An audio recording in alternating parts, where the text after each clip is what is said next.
In 2018, Kendrick Lamar made history by winning the Pulitzer Prize for his album from the year before, Damn. This is historic because it was the first time that the winner was outside the genres of classical or jazz. Today, I'm gonna break down this album.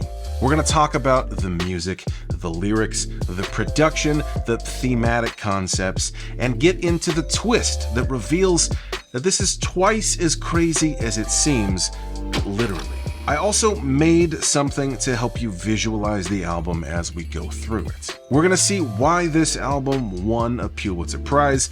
If you don't know Damn or you don't know Kendrick, this album will blow your mind. And if you're already a fan, I've got plenty for you too. Now, before we get into it, I have to tell you, there are two versions of this video. You're watching the YouTube edit right now, and it's good. You're gonna love it. But there's also the full edit over on Patreon that's longer, it features more music, more commentary, patreon.com/diggingthegreats. Go check it out, or keep watching here. Here we go. When we looked at Good Kid, Mad City, Kendrick's 2012 album, I said this was like if an HBO series was a hip-hop album. It plays like a really intense series. There's a story throughout. It's incredible. When we looked at To Pimp a Butterfly, Kendrick's 2015 album, we looked at the 5 distinct sections of the story being told, following a story circle format. But of course, we visualize that as a butterfly. But damn, this album, this is like if a Christopher Nolan movie was a hip-hop album. I'm specifically thinking of the movie Tenet. Did you see that one? It plays with the idea of going backwards and forwards in time, and what Kendrick has done on this album is just as mind-blowing, and actually makes more sense than Tenet because that movie was really confusing. If you know the twist of this album, you know what I mean. If you don't, just brace yourself. There is so much to this album, and we're gonna break it all down, but there's gonna be stuff that I miss, not only because there are a billion connections and layers, but also because Kendrick's experience of life is very different from my own. But in the specificity of his story, we can see universal themes emerge. Okay, so here's what we're gonna do. Let's start at the beginning of the album, the beginning, right? So we'll take it track by track, go through the whole thing. I got this visual aspect, and then we'll get to the twist. We'll reanalyze it, ending kind of actually right where we started, kind of. Damn begins with the first song, Blood, and a question. Is it wickedness? Is it weakness? You decide. Are we gonna live or die? Is it wickedness? Is it weakness? You decide. This is the concept of the entire album right at the top, just spelled out clearly. But you wouldn't know it yet. No, you might think it's just an interesting way to start the album, but Kendrick then comes in, not rapping, he's just telling a story over the music. He says he was taking a walk the other day. He runs into a blind woman who appears to have dropped something. He wants to help, so he goes up to her and he says, "Hello, ma'am. Can I be of any assistance? Seems to me that you have lost something. I would like to help you find it." She replied, "Oh yes, you have lost something. You've lost your life." Kendrick goes up to help a blind woman and she shoots him. This is an insane way to start an album. I mean, he's not dead because there's more songs coming, right? The next series of things happen pretty quickly, and it leads directly into the next song. First, the question is repeated, is it wickedness? But just that, not the rest of the phrase. And then it ends with a clip from Fox News criticizing his performance of All Right at the 2015 BET Awards. And then we're directly into the next song, DNA. Quote, and we hate the po-po, want to kill us in the street, faux show. Ah, please. Ugh, I don't like it. I got loyalty, got royalty. This is a seamless transition, and the album is sequenced in a very specific way like this, one song leading into the next. But just wait, because that does get crazier. Okay, so now we're into the next track, which feels like the first song, DNA. On this song, Kendrick lists out what's in his DNA. Things like war and peace, power, poison, pain, and joy. It's a mix of good things and bad. All in all, he lists 23 things, which is the number of chromosomes in human DNA. But as the song continues, he talks about how sex, money, and murder is in his DNA. He's prideful, boasting about himself compared to other rappers. There's also a sample of a real news clip, Geraldo Rivera, saying that hip-hop has done more damage to young African Americans than racism. There's a lot happening on this song, and overall, Kendrick is angry. And now I say Kendrick is angry, but you have to remember, you can't take this 100% literally. This is art. It won a Pulitzer Prize. There is truth in it, even if it's not 100% factual. Because, like, Kendrick didn't actually get shot by a blind woman. That's not literal. There are 14 tracks in total, so there is a lot to cover. So let's keep moving and talk about the third track, Yeah. What do you hear in that? I mean, there's drums, there's chord pads in there, but then there's this odd sounding sort of bass.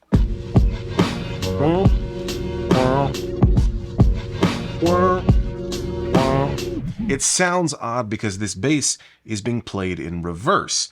Let me show you this. So here's that same beat, but we're gonna reverse the turntable.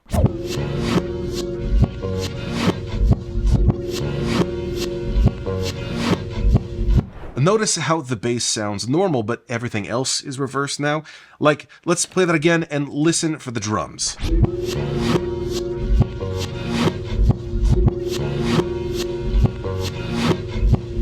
It's interesting, we've got some backwards bass, but then if we make the bass go forward by reversing the record, the drums sound backwards. It kind of sounds cool, but anyway, that's probably just a cool production technique that I'm sure has no deeper connection or meaning for the album as a whole, and I'm not setting anything up for later. Overall on this song, we see Kendrick not doing well. Well, Kendrick, or Kung Fu Kenny as he's referred to throughout this album. By the way, that's Kid Capri shouting him out at the beginning. No Kung Fu Kenny! Anyway, Kung Fu Kenny is not doing great. He's feeling down, his radar is going off, he knows he's famous and people are talking about him. He's worried he's gonna burn out, and he can see that he's not doing well. And then he mentions that his cousin Carl Duckworth called. I'm an Israelite, don't call me black no more. That word is on your color, it ain't fact no more. My cousin Carl Duckworth said no more word. And Deuteronomy say that we all be cursed. We've seen religious themes in Kendrick's previous albums, and Damn is no exception. This album explores these ideas a lot more, and we'll get there. But for now, let's just put a pin in the fact that his cousin Carl called and said that Deuteronomy said he's been cursed, and that God walks the earth. I know he walks the earth. So in order to talk about this album fully, we need to get this out of the way. The opening question we saw on Blood, is it wickedness, is it weakness? That's the whole concept of this album.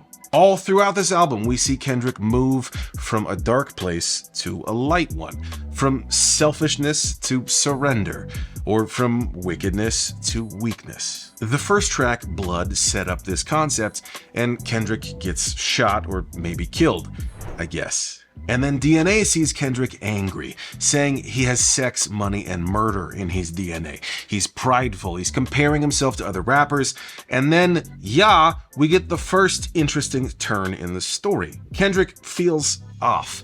He's not doing great.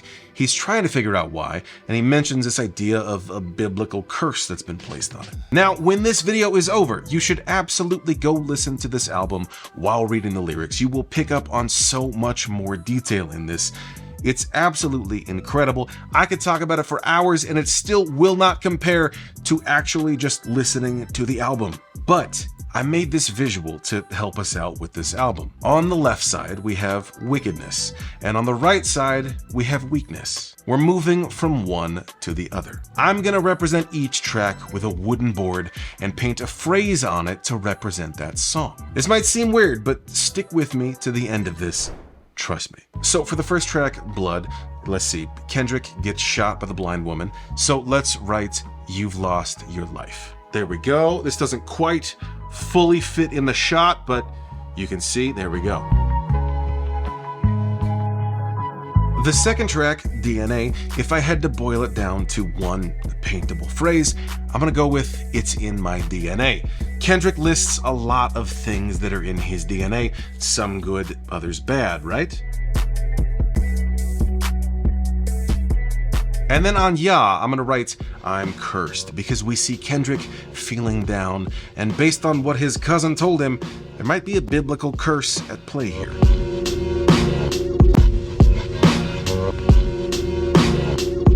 Each of these boards are going to go in their respective slots, in album order, and we'll see a pattern emerge here, see the theme of wickedness moving into weakness. The next track is Element. It starts with this ethereal sort of sound. We hear Kid Capri announce Kung Fu Kenny again. New Kung Fu Kenny! Similar to the last track, Kendrick is bragging, saying he's on top of the world and they won't take me out my element, but there's a crack in this toughness. He says that nobody's praying for him. Kid Capri says the same thing at the top. Ain't nobody praying for me! Considering the biblical curse that has been introduced in the previous song, this is a big deal. We can see the character of Kendrick, or Kung Fu Kenny, see that he's unhappy, and in the back of his mind, he seems to know what's wrong here in this situation, but he's not doing anything about it yet. He's cursed, nobody's praying for him, but he still has a prideful attitude. If I gotta slap a I'ma make it look sexy.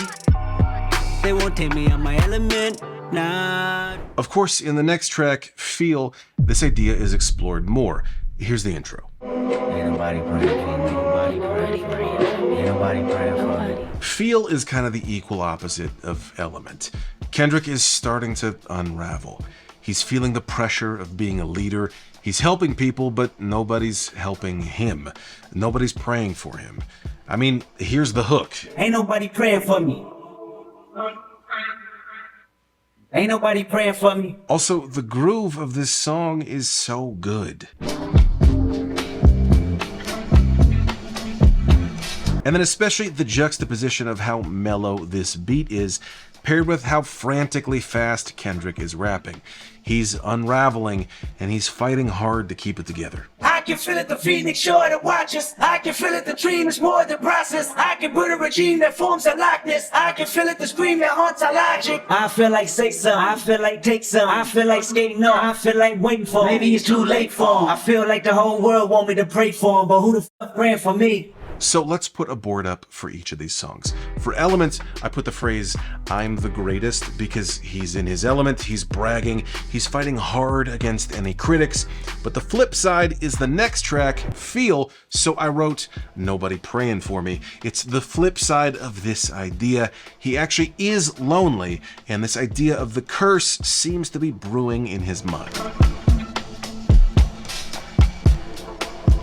The next song is Loyalty, and lyrically, it's about exactly that. This song features Rihanna and asks, what or who are you loyal to? Kung Fu Kenny is trying to get only loyal people in his inner circle. This album frequently flips back and forth thematically from track to track.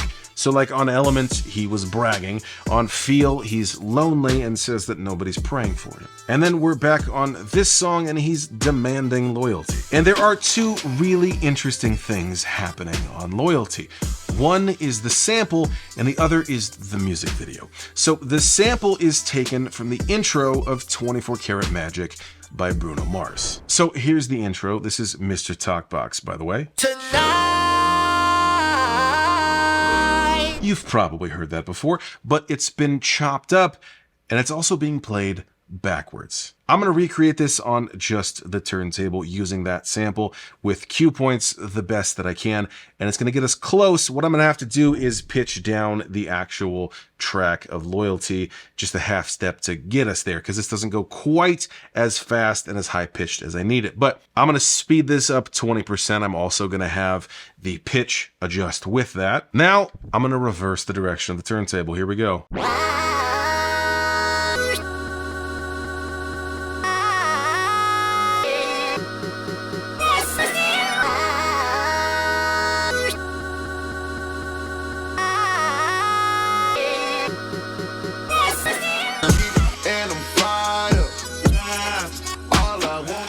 Remember how we had that backwards bass on Ya? Well, now we have a backwards sample on Loyalty. Interesting. Now let's talk about the music video for Loyalty. In it, we see two Kendricks, one in a black suit and one in a white suit. The black suit Kendrick is some kind of crime boss who has the other Kendrick killed. What does this mean? I mean, how could there be two Kendricks? Wickedness and weakness? The board for this track simply says Loyalty.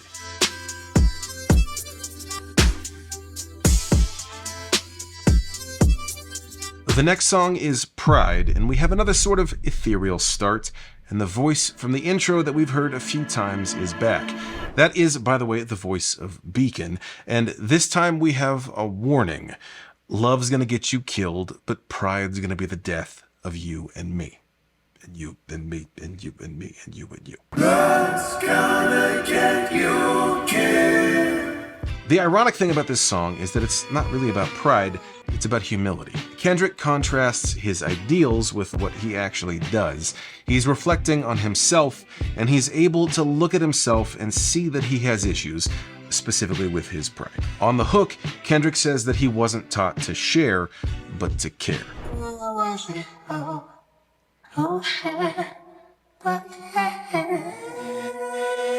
another life, I surely was there. In another life, surely I was there. What other life we talking about? This is a play on the idea that sharing is caring. Kendrick can care, but he can't share. He's selfish in that way, holding on to his pride. There's also a few interesting things going on sonically. Listen to the shaky guitar chords and slow, sloppy, relaxed beat.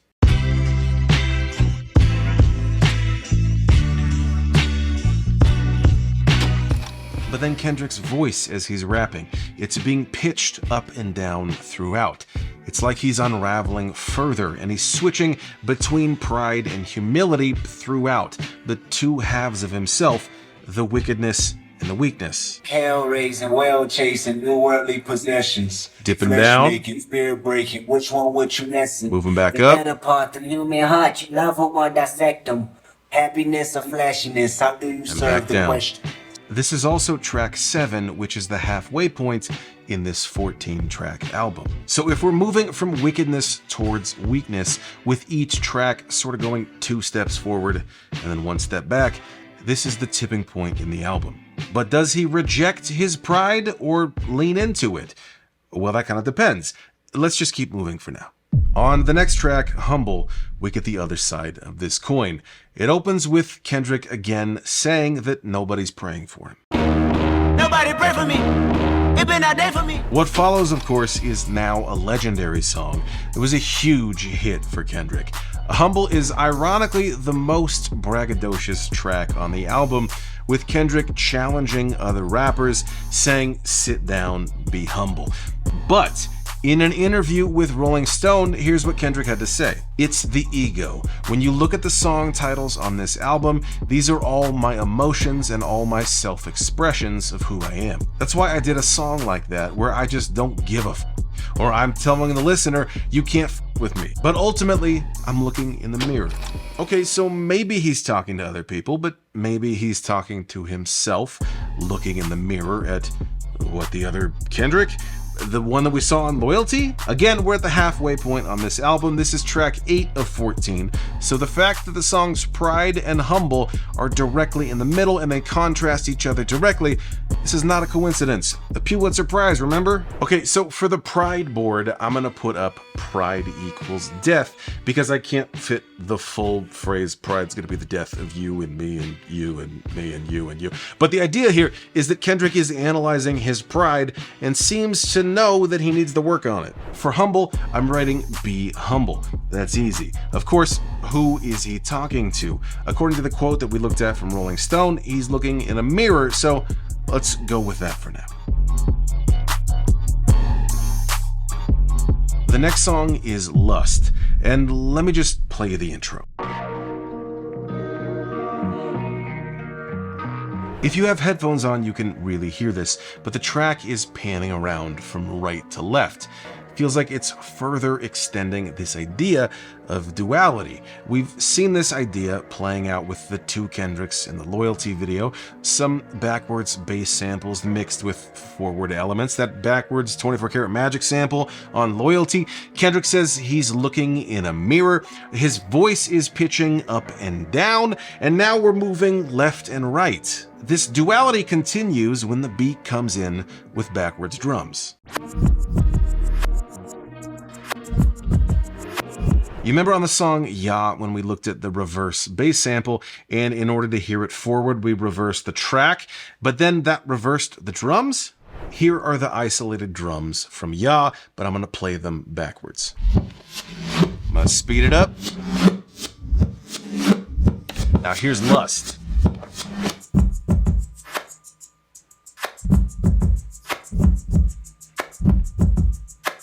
It's almost the same beat. I mean, the difference is that on Lust, the drums occasionally do play forward, flipping back and forth between forwards and backwards. Unlike Pride and Humble, which were ironically about the opposite thing that their title suggests, the song Lust is about exactly that. It's a very sexual song, especially the hook. In the first verse, Kendrick lays out a routine of someone seeking simple pleasures in life, lusting after not just women and sex, but many different elements of life. In the second verse, Kendrick looks at himself, knowing that he needs to change. He says lately he's been lusting over fame, he's in a routine of shame, his lust is heightening. On the hook, he says, I just need you to want me. And I think that's a good summary of this song. This is not love, he doesn't want to be with this woman, he needs her to want him. You can extend this metaphor throughout the different areas of life that Kendrick explores on this song too. Ultimately, he seems aware of this and that it's not a good thing. And the flip side of this coin, the other song that pairs with Lust, well, this is the next track, Love. This is a stark contrast, not only thematically, but musically. Lust feels dark. There's backwards elements swimming throughout, but Love, this is beautiful.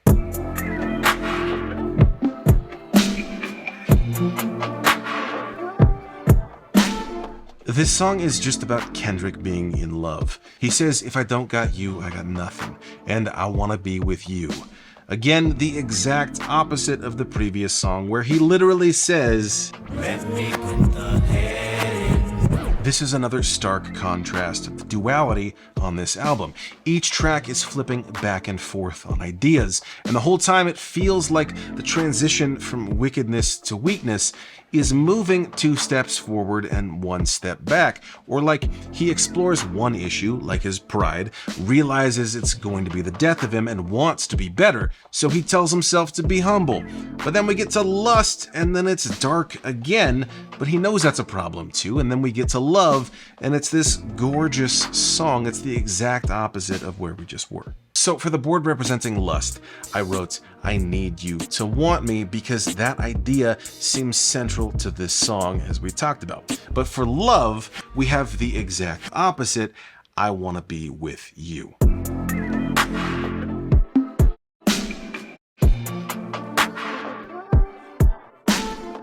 How you feeling? Need a quick water break? Quick recap before we get into the last few tracks of this album. We started with Blood. The concept for the album is introduced. Is it wickedness or is it weakness? Do we live or die? You decide. Kendrick gets shot by a blind woman. Got it. DNA. He says all of this stuff is in his DNA. Yeah, he thinks he's cursed. On Element, we summed that up with I'm the greatest, followed by Feel, which is nobody praying for me. Then we get to Loyalty, which feels like the opposite of nobody praying for me. He wants loyalty, right? But then we get to the dual song pairings of Pride and Humble, and then Lust and Love, exploring these ideas. How Kendrick deals with himself and how he deals with others. And then we get to the next track, XXX, which is about, well, as Beacon tells us at the top, America. It starts with a slow beat, but is abruptly cut off and switches it up.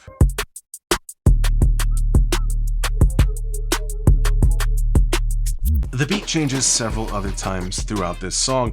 Thematically, it's exploring gun violence, America's role in it, and Kendrick's own hypocrisy. The song ends with Kendrick saying, It's nasty when you set us up, then roll the dice when bet us up. You overnight the big rifles, then tell Fox to be scared of us. Gang members or terrorists, etc., etc. America's reflections of me. That's what America does.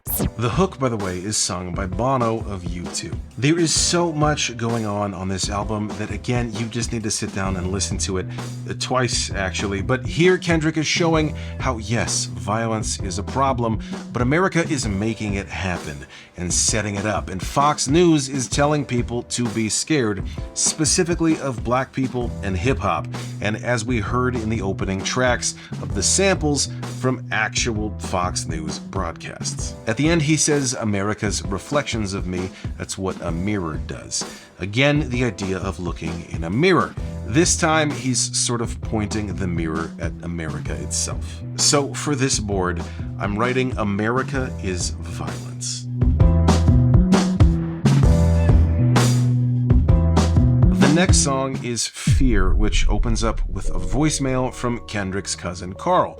He says he knows Kendrick feels like no one is praying for him and he's having a hard time. He quotes the book of Deuteronomy to him and explains that they're a cursed people. He's going to feel this way until he follows God's commandments. Then we open with a peculiar bridge. First we hear this. Why God, do I gotta suffer? Pain in my heart, carry burdens full of struggle. Why God, do I gotta bleed? Every stone thrown at you, resting at my feet. Why God, do I gotta suffer? Earth is no war, won't you burn this mouth? And that is immediately followed by this. Those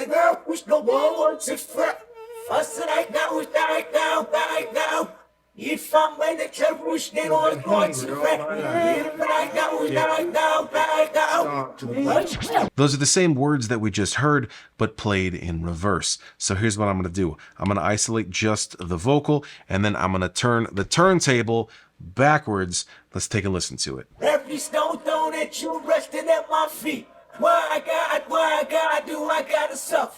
Pain in my heart, carry burdens full of struggle. Why God, do I gotta bleed? Every stone thrown at you, resting at my feet. Why God, do I gotta suffer? Earth is no more, won't you burn this swamp? On each of the verses, Kendrick tells us about what he has feared. First, at age 7, and then 17, and then 27. At age 7, he fears getting beaten by his mother. At age 17, he fears dying in a million different ways. And then at age 27, in the third verse, he fears losing everything he's built. He also references every other song on this album, thematically, but the titles as well. The song ends with another voicemail from his cousin Carl, who elaborates further on this generational curse that's been placed upon them. He says he needs to come back to God's commandments, and he says that he's going to pray for him. So for this board, I'm writing, I'm cursed. Kendrick feels desperate to break this curse, but powerless to do anything. He's crying out to God, why do I have to suffer? Forwards and backwards, and then his cousin locks in the idea of this curse. Now, this is the second board I've written I'm cursed on, but notice the difference. Notice the progression we've seen throughout the album. Then we get to the song, God. This is another mix of themes. On the one hand, he's celebrating his success. He's made it. On the other, he lists out things he's done and repeatedly says, don't judge me. Now, is he saying this to other people? To God? But then the hook of the song keeps repeating, this what God feel like. This what God feel like? Yeah. Laughing to the bank like, There are multiple ways to read this, and well, one way is to look at it like after the song Fear, Kendrick has come back to God. He's experiencing God and experiencing freedom. That's one way, so let's write this on the board. This what God feel like.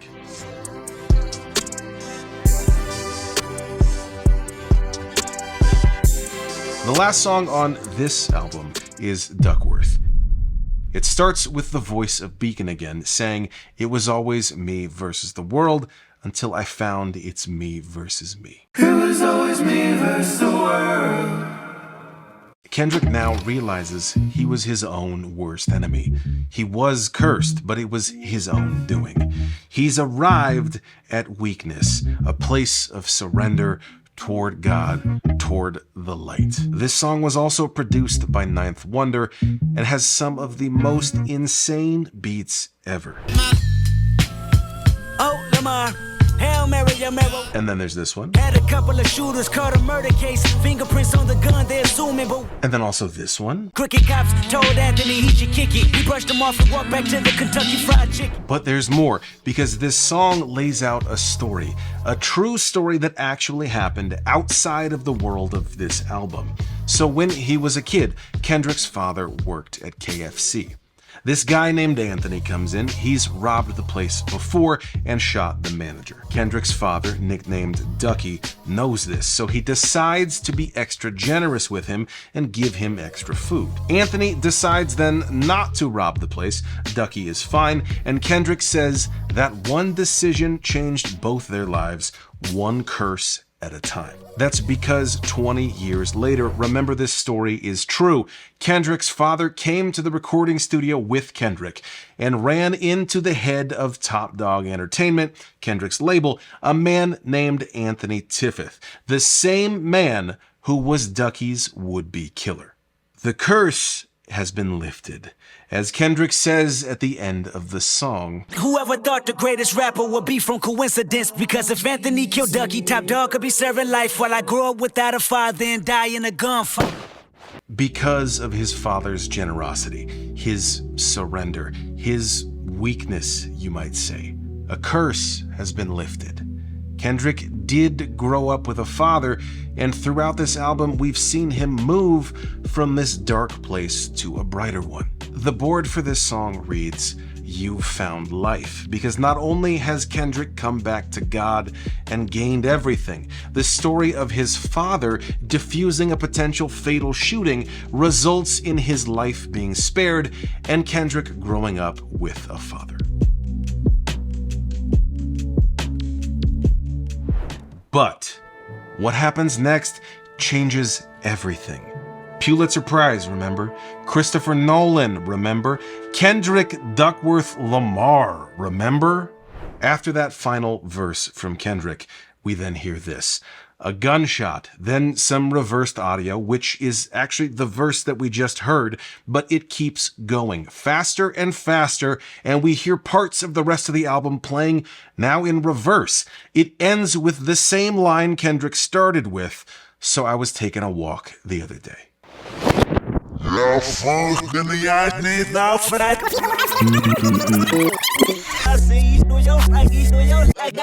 So I was taking a walk the other day. Here's the trick of this album. It's actually two albums in one. One version of the album is what we just looked at, but the other album is this album in reverse track order.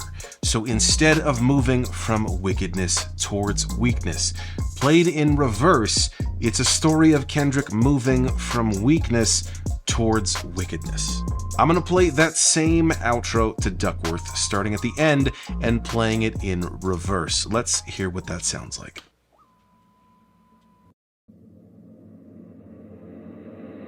Yeah, do they go when it gets to us? I got loyalty, got royalty inside my DNA. Cocaine This is one like this, she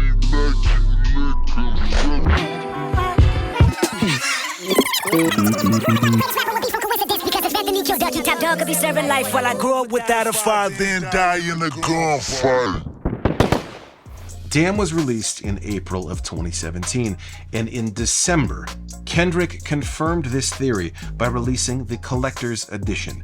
It's the same album, but with a reverse track order. Here's the thing. It's one thing to know that and go, whoa, yeah, it goes in reverse. Cool. But if you actually listen to the full album in reverse track order, It's an entirely different album. The same songs take on different meanings. The themes that could be read one way now read the other way. It's a slow march from weakness towards wickedness, towards Kendrick's own destruction. Is it wickedness? Is it weakness? That depends on which way you listen to the album. If we're listening in reverse track order, the wickedness way, here's how that album opens. It was always me versus the world, until I found it's me versus me. Remember, what happens on earth stays on earth. Now we have the same voice starting the album, but then when Kid Capri says, We're gonna put it in reverse. that was there the first time, but now he's literally telling us, let's do this same story backwards. Now we're seeing what would happen if Kendrick's father did die, and seeing Kendrick start close to God, but get more and more prideful and more cursed. So now on the next song, God, when Kendrick says, Ever since a young man, all I wanna be was a gunman. this takes on new meaning if his father died in the hands of a gunman. The line, this what God feel like, that's what we wrote on the board, remember? I mean, it could be a place of freedom like we looked at before, but it could also be the seeds of his pride, comparing himself to God. The next song on the reverse track order, Fear, now we hear his cousin Carl's voicemail about the curse, but this time it feels like a warning, like he's telling him, if you go down this road, it's gonna be bad. We wrote I'm cursed on the board for this song, and this time it feels different. It's not just thematic ideas that play differently on the reverse version of the album. The transitions from track to track are completely different and absolutely intentional. And I pray for you. God bless you. Shalom.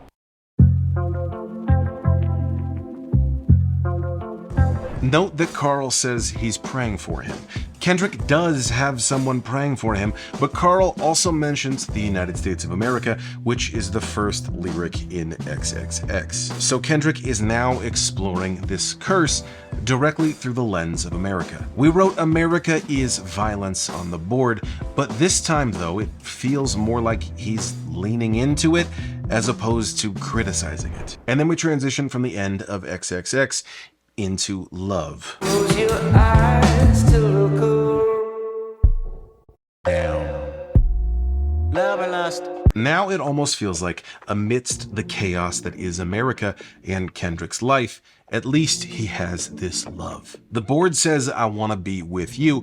Great, that holds up. But then he throws it away on lust. Instead of love, he's moving towards lust. No, Kendrick! Now all of the backwards musical elements take on new meaning too. The backwards drums on Lust, they're not just a fun gimmick. Do you remember that Christopher Nolan movie Tenet? The concept of that movie is that you have two simultaneous timelines, one moving forward in time and the other moving backwards, but people from both timelines interact with each other throughout the movie. The song Lust is one of those moments. Kendrick is conflicted. He knows he's lusting too much. He's lusting over women, fame, and money. Both versions of himself are interacting here. The wickedness and the weakness, the forwards and the backwards. Then we get to Humble, and now the only way to read this is Kendrick bragging. Is he looking in a mirror? I don't know. Maybe he is, but it's much easier to read it as him talking about everybody else. Even the opening line, nobody praying for me, that feels different now. Now it feels more like that he's bragging that nobody's praying for him. And check out the transition from Humble now into Pride.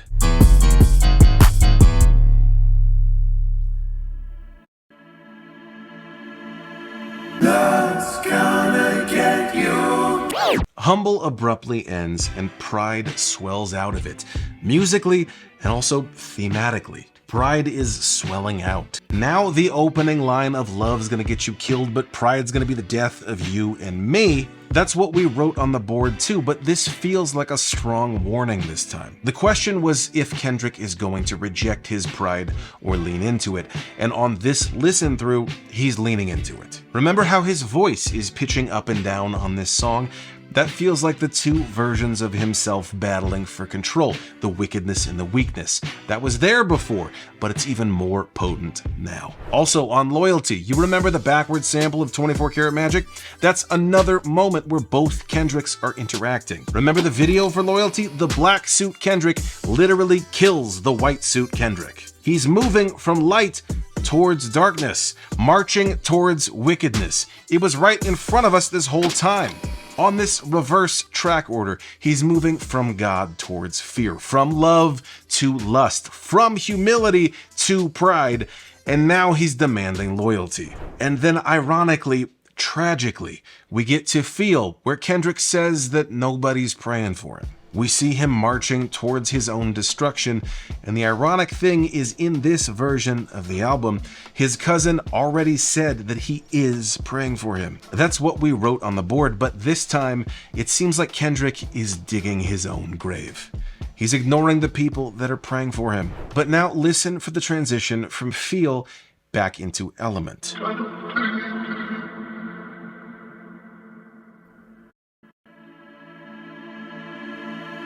New Kung Fu Kenny. Ain't nobody praying for me. On this version of the album, Element feels tragic. It's much more nihilistic, like nothing matters. He says he's willing to die for this. His line about nobody praying for him, this time it feels boastful. And I mean, you know how this version of the album is going to end because it's how it started. But all of the celebratory boasts, knowing that he's going to die at the end of this version of the album, it's a completely different listening experience. Our board says I'm the greatest, but it feels so different now. The end of Element slows the beat way down and transitions into Ya perfectly. Nah, take me out my element. Come on. Ya features that backwards bass, but it's so slow sounding now, like it's Kendrick coming undone. Listening to the song now, he knows people are talking about him. He's worried, all the same stuff, but it feels almost paranoid at this point. He's isolating himself because he feels he's the greatest. He's leaning into his pride. He mentions his cousin Carl and the curse again. He says that God walks the earth. Remember, we wrote I'm cursed on that board. This feels like he's throwing his hands in the air and saying, F it. So this time when DNA hits, man, when I hear it in reverse track order, it just feels tragic. It feels like he's fully embracing the curse, embracing his doomed fate. He just doesn't care. It's in his DNA. But it's a boastful track. I mean, it's the pride just before the fall. His closing line on this song hits hard on this listen through. Tell me when this special gonna be my fate, gonna be a fate, gonna be a fate. Peace to the world, let it rotate. Sex, money, murder, our DNA. And then we end where we began. The question, is it wickedness? Is it weakness? You decide. Are we gonna live or die? This has been the entire concept of this album. We decide if Kendrick lives or dies, depending on which way we listen to the album. One way he moves from wickedness towards weakness, from pride to surrender, darkness to light, and the other to his own destruction. What's interesting about ending on the song Blood is the story Kendrick tells makes sense, sort of, but it's more complicated than that. It's not that just he gets shot and killed, it's that he's trying to help a blind woman and she shoots him. Now, who is this woman? People have speculated and debated this, but the interpretation that makes the most sense to me is that this blind woman is God. On To Pimp a Butterfly, we saw God in the form of an old beggar, so it would make sense that God would appear as a blind woman here at the end as Kendrick meets his fate. This is real Old Testament stuff, God being fire and brimstone and damning people, right in line with what his cousin was talking about with Deuteronomy, which is in the Old Testament. Kendrick loses his life not just literally because he dies, but he's also lost everything he cared about, everything good that we saw him gain on the first listen through the album. This version of the album, the reverse track order, then ends with the Fox News clip criticizing his performance at the BET Awards, and specifically the line, "And we hate the popo, want to kill us in the street, faux show." Ah, please. Ugh, I don't like it. which of course is exactly what has happened to Kendrick. Not by the hands of the police, but by God herself. The curse has met its logical end. Damn is 2 albums in one. 2 stories that you can not only look at one way or another, but they interact with each other throughout. Kendrick is quoted as saying, "I don't think the story necessarily changes. I think the feel changes." The initial vibe listening from the top all the way to the bottom is this aggression and this attitude. You know, DNA and exposing who I really am. You listen from the back end and it's almost the duality and the contrast of the intricate Kendrick Lamar. Both of these pieces are who I am. Both versions of this album are simultaneously true, the wickedness and the weakness. Human beings are a complicated mix of both. The question is, which way are you headed? Toward pride or humility? Toward death or life? You decide. If you liked this video, do me a favor and hit the like button. And if you're not subscribed, hit that button too. As I said at the beginning, there's going to be stuff that I missed, so please drop a comment and let's talk more about the connections and themes on this album. If you want to keep going on Kendrick, I've got another video for you, my breakdown of his previous album, To Pimp a Butterfly. That one is completely different. It's much more jazz influenced, but just as incredible as Damn. I'll link to that right here. Now I'm going to go figure out what to do with this giant wooden display.